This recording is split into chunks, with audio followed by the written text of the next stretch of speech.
Hey there, I'm Dr. Sidharth Ramesh, and in this video we are going to take a look at XDS, or the Cross Enterprise Data Sharing Profile by IHE.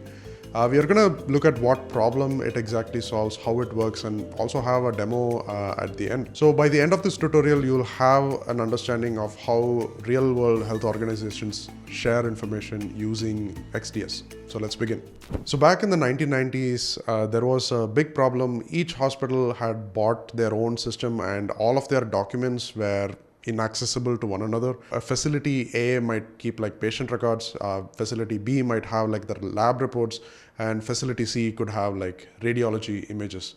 And when the patient moved between these different departments and facilities, their data did not move along with them. Now, doctors didn't even know like what tests were already ordered, where they could find the results, and patients were mostly carrying these printouts and these reports manually. This is still how it is in a lot of places, but XDS, or the Cross Enterprise Data Sharing, is basically a protocol that aims to solve this.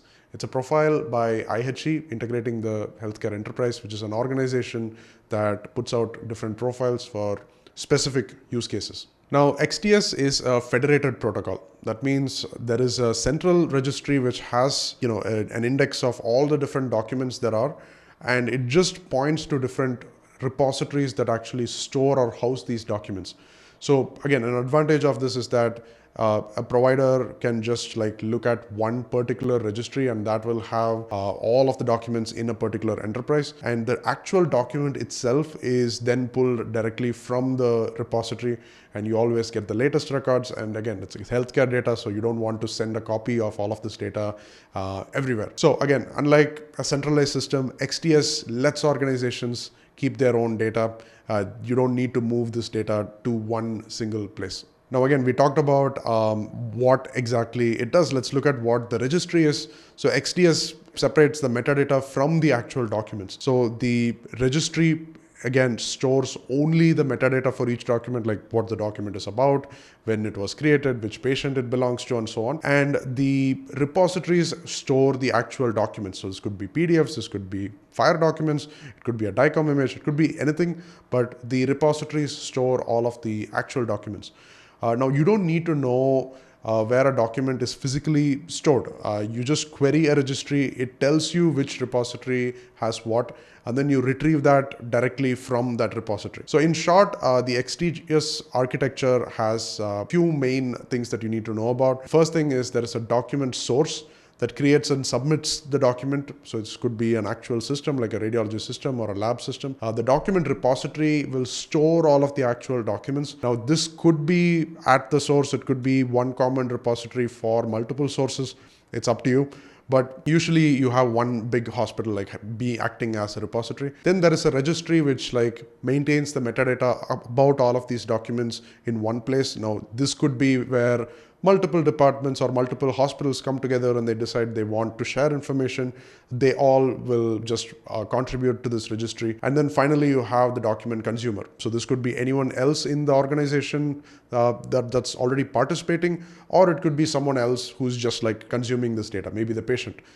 So you can query all of this data and you can retrieve all the documents. So again, the consumer first have to query the registry, and then they can get all the documents from the repository.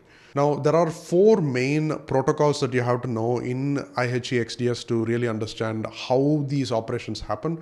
There is a lot more detail on the IHE page about this, but essentially it's quite straightforward. The first thing is that the source needs a way to tell the repository that it has a document, here is the document, and it sends the document along with the metadata.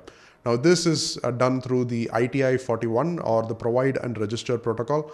And it's just like the source telling, okay, here's a PDF, here's a file resource, here's a DICOM image, just like keep this is all the data about it. Now this gets sent to the repository. It's not sent to the registry yet. Next thing to do is, again, the repository needs to now tell the registry that, okay, like I have this information about this particular patient. This is the document type. Here's all the metadata you need to know. And I have a reference to this document in case you need it. Now this is done through ITI 42, which is called the register document set. And again, the registry receives all of this information. It stores it within its system. Now, how do you retrieve it back, right? Like how do you get all of this data back?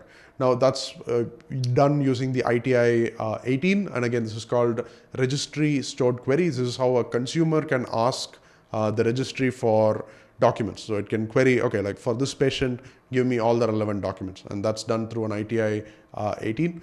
And finally, you have the ITI 43, where the consumer is able to directly retrieve this document back from a repository.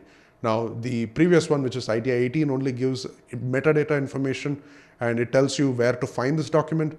And finally, with this information, a consumer can pull this record from the actual repository. So now let's just take XDS for a ride. Let's try out a quick demo. Now this is a repository by NIST, and usually I see a lot of people using this at the IHE Connectathons. So you just need a Docker install, you need Postman, and probably needs like 10 to 12 minutes of your time. So let's set up the toolkit. Now the first thing you need to do is clone this repo. I'll leave a link down below. Now once you have this, then you just need to do a Docker build. So let's just do Docker build and let's tag it with something.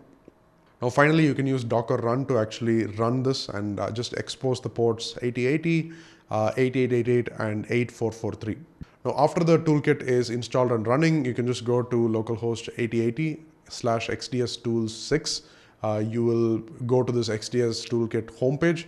Now this is the main interface that we'll be using to test all of your XDS activities. Now along with this, there is also a Postman collection in the repository. Just copy that and put it in your Postman folder and keep it ready.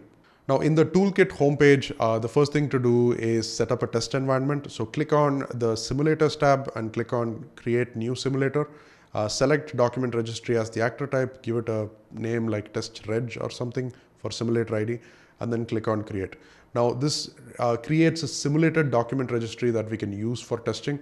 Now open up Postman and again just click on this endpoint called check registry, and if it returns a 200 OK, that means that everything is set up and you are ready to go. Now let's do the same thing for a repository. Now again, still in the simulators tab, click on create new simulator.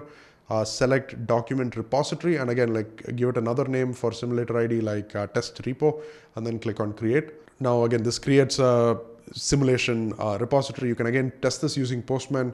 Just go to the check repository and click on send, and you should get a 200 OK. Now that's set up as well. Now you need to create a system configuration. This tells the repository where to send the metadata registrations. Now when you submit a document, this configuration specifies which registry the repository should use. Now in the XDS toolkit, just click on System Configurations tab, click Add to create a new system configuration. Give it a name like test site or my XDS system, anything would do. Now you will see a form with many sections. Here's what you need to configure under the non-TLS configuration. Now again, from the document repository simulator you created earlier, you need to fetch the repository unique ID. So enter this here. So this is the unique OID for your repository in the system configuration.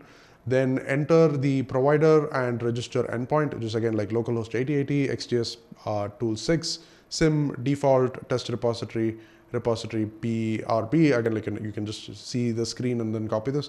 And again, the retrieve endpoint would be something similar, but except at the end you have RET instead of PRB. Next, from the document registry, enter the register endpoint. You can just enter this. Again, it's localhost 8080, XDS tool 6, default test registry, register /RB, and put in the stored query endpoint, which again is the default one that just got created, is /SQ. Now click on save changes. So now let's actually see if everything is working. Let's submit a document first. So this is the ITI 41 transaction. So provide and register a document set. Now this is how documents get into the XDS system in the first place. So just open up the sidebar. So in the left sidebar, find the submit section. Now click on XDS provide and register. You will see a form where you can upload a document file. This could be a PDF, text file, CCD document, it could be anything. So just upload that. Then enter a patient ID. So here, just use this again as a test patient ID. You can just use anything you want. This idea can again be managed by going through the manage patient IDs. This is again, this test patient is already in the system. Now select target and choose your test site created before based on like whatever name you created. Now finally submit this and you have basically uploaded a document. Now this again, this test kit will base 64 encoded, they will generate the XDS metadata, it'll wrap everything in a SOAP message. Now what we have done is that we've uploaded this document under this particular test patient, and it's now in the repository as well as the metadata is in the registry ready to query. Now we'll switch to Postman and we'll actually query this data. Now again, here we'll be using the ITI 18. So first use the request get documents for a patient endpoint and then make a get request and just replace the patient ID with the one that you had. Now this returns a simple JSON array of the different document entry IDs. Now you need to pick one and then we need to make a more detailed request so that you can get back the unique ID for this document. So we'll actually use the request get XML metadata of a patient endpoint and just replace the document entry ID here with what you got before. And once you do that, you should get this XML response, which will have a unique value here. Now pick this particular ID up. You'll be using this later for actually retrieving this document. Now just click on request retrieve document content. And then in here, just paste the document unique ID that you got before. Now this again, this returns a JSON with the document contents, and you actually have a full base64 encoding of this. All you need to do is like decode this and you should be able to get what this document is about. And again, you can either decode it using an online tool or you can use a CLI command to actually decode this. We basically saw what XDS was all about and we just set up a testing kit. There is still a lot more to do, but in this video we just covered the basics of like XDS, how it works, what is a registry, what is a repository, and how exactly the flow of data is. And we again like took the testing kit for a spin and we even like retrieved some data from it. Now, I hope you enjoyed this video, and again, like if you want a more detailed study of like how exactly XDS works, we'll leave a link to that down below. We have a full article explaining all of this, so do check it out. And thanks for watching. I'll see you in the next one.